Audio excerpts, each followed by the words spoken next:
अस्सलाम वालेकुम। मशहूद खान चैनल में आपको खुश आमदीद कहते हैं। जैसा कि आप जानते हैं कि इस चैनल का मकसद आपको हर आने वाले दिन की अहमियत के बारे में बताना है कि आज का दिन तारीख़ में किस अहमियत का हामिल है। 50 साल पहले 1973 सेंटो की रुकनीत। बैंकॉक, पाकिस्तान ने कल 7 नवंबर इस मुआहदे के क़याम के 19 साल बाद बाज़ाब्ता तौर पर South East Asia Treaty Organization में अपनी रुकनीत ख़त्म कर दी। सेंटो के इस तर्जमान ने कहा कि 7 नवंबर की रवानगी की तारीख सरकारी नोटिफिकेशन के 1 साल के मुकम्मल होने की निशानदही करती है। वज़ीर-ए-आज़म भुट्टो ने गुज़िश्ता साल 7 नवंबर को जब वो सदर थे तो मशरिकी पाकिस्तान की अलहदगी को वजह बताते हुए दस्तबरदारी के इरादे का बाकायदा ऐलान किया था।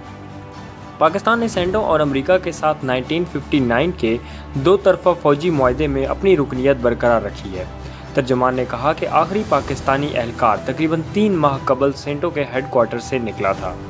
बाखबर ज़राए ने बताया कि सऊदी फरीक ने डॉक्टर किसिंजर पर वाज़ेह कर दिया कि मशरिक़ वस्ता में तनाव को ख़त्म किया जा सकता है और जंग के भड़के को सिर्फ इसी सूरत में रोका जा सकता है जब इसराइल 22 अक्टूबर की जंग बंदी लाइनों पर अपनी फ़ौजें वापस बुला ले।